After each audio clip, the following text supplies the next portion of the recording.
tulinda ennaku z'omwezi 22 tulinda ruling etusuubira nti nno Mukama agenda gisaamu omukisa. Singa kale kitwale singa mbadde nga yenza yali azze kundeka mu Lwokano oba kunzijamu kujjamu nze mujjamu ne kuba musango. What I would say, it has been aired out by my lawyers. It's the reason why I pay lawyers to represent me when it comes to things to law. So I would have said much, but my lawyer has told you each and everything. I instructed them to appeal what they did diligently. Tukwaniriza ku Kabyanzo Media.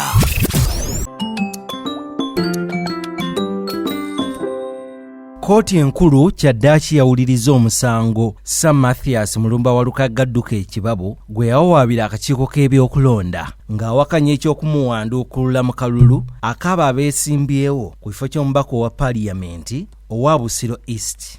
Emu ku nsonga ezeesigamwako okugoba Mathias wa Lukagga mu Lwokaano kwe kuba nti n'empapula ze zaali teziwera bulungi. Olwaleero kooti olumaze okuwulira omusango guno, omulamuzi Rogers Kinobe n'asalawo nti ng'ennaku z'omwezi 22 Desemba lwe lunaku lwa bbalaza, kooti egenda kusala eggoye ku nsonga eno. Omu ku balooya ba Walukagga, Oweekitiibwa Alex Luganda, yavuddeyo n'akakasa ensonga nga bwe ziri nti era tebagenda kudda ku kooti wabula ensala y'omusango bajja kugibasindikira ku email.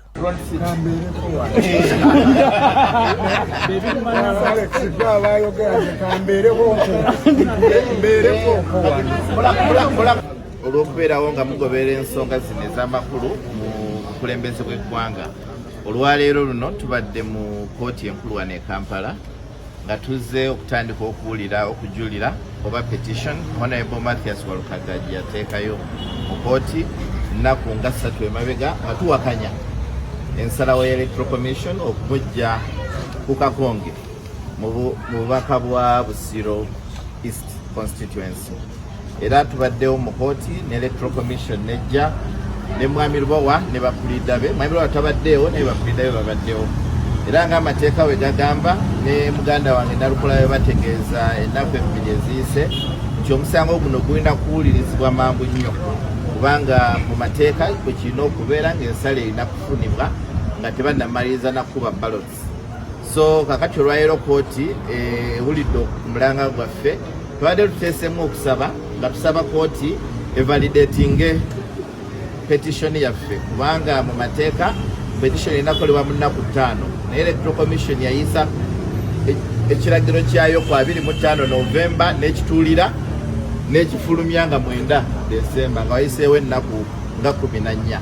So kooti ekkiriza okusaba kwaffe ne validatinga Electoral Commission egambye tejja kuwakanya validatinga petition yaffe.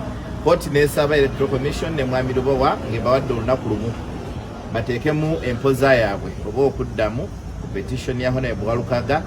Naffe ku lunaku oluddako lwe lujja okubeera Olwokuna tuteekemu okuwumbawumba kwaffe ne rejoinder singa ebeerawo okuwumbawumba nti nsonga ki ze twagala kooti esalewo eggoye era mateeka ki gye tusinziddeko okugisaba ekyo. Olunaku oluddako lwe lujja okuba Olwokutaano kooti eragidde Electoral Commission ne Mwami Lubowa be twawaabidde nabo bateekemu okuwumbawumba kwabwe. So wiiki ejja nga 22 tujja kuba Lwakubiri Monday kooti lwejja okuba nga etuwa ensalawo yaayo naye tutegeezezza nti tujja kwetaaga kujja wano ku kooti enkulu tujja gifuna ku ICMIS oba ku email zaffe. So mu bufunze nti wakati wa leero Olwokubiri ne Monday next week tulina ennaku 5 byonna byonna bye tulina okukoleramu byonna ebyetaagisa era mu nnaku 5 kooti ejja kuba etuwa ensala ku bye tusabye n'okujulira kwe twakoze. Tukyali bamativu kubanga amateeka tegannakyuka. Ekituwa obuvumu n'obugumu n'essuubi nti amateeka agafuga bye tuwogerako ag'okwewandiisa ag'obuyigirize tegannakyuka. Era Electoral Commission yali endowooza egezaako gakyusa.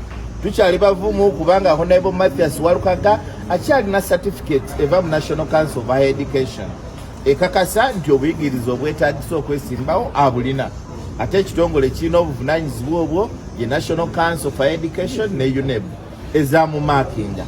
So oba onoonya obulwadde ne bakukebera ne bagamba nti ekyuma kisanzeemu malaria, ate oli tayinza gamba nti toli mulwadde ng'ekyuma kikoze eki kikusanze. So ffe twayita mu bukungujja bwonna bwonna obwetagisa okulaba asomye n'atasomye asaanidde ko ne bwolagana abuyitako. Obuzibu bwe tulina bwe busosoze nti abalina ssente nga basobola okusomesa abaana baabwe ne bava mu kibiina kimu ne badda ku kiri mu myaka emigere basosola abo abanyigirizibwa olw'embeera emu n'endala ne bava mu ssomero ne bakomawo nabo bakole ki beeyongerewo. So waliwo abalwanyisa obuyigirize n'obumanyi mu ggwanga muno. Kyova olaba nti Mwami Walukaga ekimuluma era ekimukubya busosoze. Abasoma ennyo abalowooza nti basoma nnyo kuba bamanyi Oluzungu balowooza nti yetasaanidde kubanga yayita mu mature age entry. Bwe busosoze obumbonyabonya. Kanso Elias Nalukoola yavuddeyo ne yeebaza omulamuzi okuba nti nno omusango guno baguyisizza mu bwangu wadde ng'akakiiko k'ebyokulonda kaatwala ssabbiiti 2 okubawa okusalawo kwako.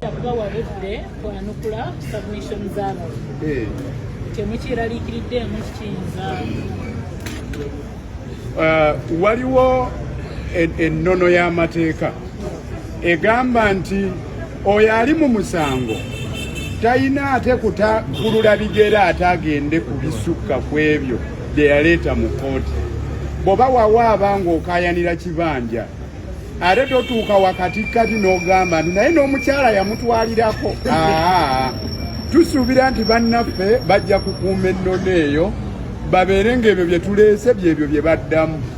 Kyokka ate era mu ngeri y'emu singa basukka we balina okukuma ne tuzuula ng'ekyo kye baleese kiyinza okukosa omuntu waffe. Munnanga amateeka gano nga tuddamu nga tugattaganjula nga tudduka mangu ew'omulamuzi nti bano basusse we balina okukoma. Naye atusuubizza n'agamba nti singa oli anadduka n'ayita ewaabwe nja kumugolola ettumba, ebyo sijja bifaako by'anaaba aleese, nja bisuula mu kasero. Ekyo kye kituleetedde obutaba nakweraliikirira. Ye nga lwaki tweraliikirira nga twaleeta ensonga zonna ennywevu mu buwandiike ne tuziteeka mu kkooti. Tusuubira nti omulamuzi oyo ajja kukola bwenkanya ng'era kaakano bw'abadde akoze bw'atandise okuwulira ensonga yaffe mu bwangu. Ekyo nakyo tukijaguze. Omanyi abantu b'ensi eno baagala nnyo okutereka essanyu lyabwe mbu banaajaguza oluvannyuma. So nga ate buli lunaku lw'oliwo ng'oli mulamu jaguza ekyo ky'oba otuuseeko. Mathias Walukaga agamba nti ensonga zino yazirekedde balooya be babeera bazikolako. Ensonga lwaki nina ba lawyers, ensonga lwaki nina kwogera bitono.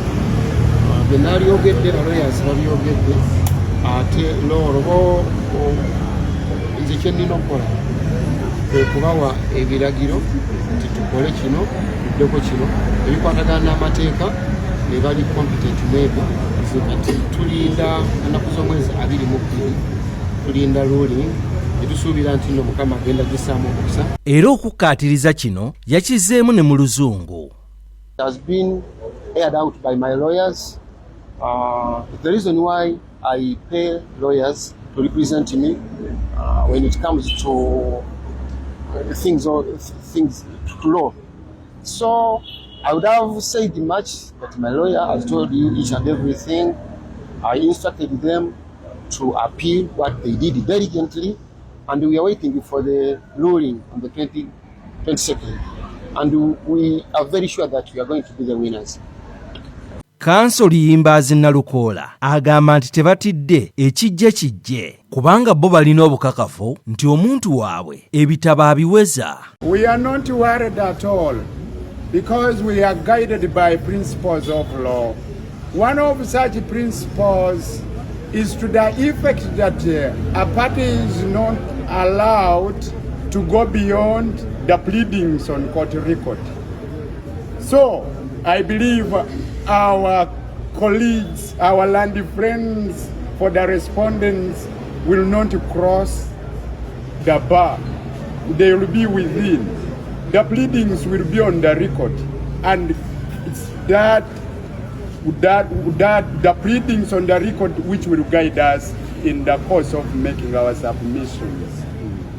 Ye Sseggona akikkaatiriza nti tawaabirangako Walukagga, naye ate era bwe kijja nga bamuwanduukuludde era nakyo tewali mutawaana kubanga naye yadde azze kumuseguukulula. Saagala kwogera ku bya munnange oyo abagamba nti zina yamutwala tebamanyi mannya gange, tebamanyi linnya lyange. Ekyokubiri ekyokusatu bakubuuza batya empapula ziri ludda awo n'ogamba gundi yeyampanga bakubuuza saagala kwogera ku mpapula zo naye singa kale kitwale singa mbadde nga yenza yali azze kundeka mu lwokano oba kunzigyamu kati nze omugyamu ne guba musango. Wabula ye looya Male Mabirizi ayongera okukkaatiriza mbu Walukagga amala bya mbulago mbwe era bagenda kukamutema ku lunaku olw'ebbalaza. Walukagga Mulumba akomyewo ye nakulagulira nti bajja kukujjayo era akomyewo okukulagula nti Walukagga itandika weeteeketeeke era bagenda kukukakasa bakuggireyo ddala esubire okuggwemu paka ng'osomye. Abaganda bagala Lubaale mea n'embiro kwotadde. Lubaale Walukagga talina buzibu, si mubisi yakuluma nga wayimba n'ogamba nti Lubaale aluma, Lubaale wo si yakuluma. Obuzibu obuliwo tonna bakufuna mpapula. Lubaale akubadde mbutuufu n'ofuna obuganzi niho ne bakuteekako mbiro, so okuteeka embiro odduke. Okuteekako embiro okudduka okufuna empapula ezikwetaagisa funa diguli ojje. Naye kino bagenda kumalayo ku Mmande mpozi nga wafukamidde n'omutuukirira n'omuwayo akantu oba n'okola naye waba teyayidde kantu ajja kujjayo era bw'ataakujjayo ffe tujja kwewuunya tuwowe nti muntu ataasoma sikayata mu Parliament. So Walukagga guma yongera kunywera. Tujja kwongera obbatuusaako ensonga nga bwe zinaaba zitambudde. Tukwaniriza ku Kabyanzo Media.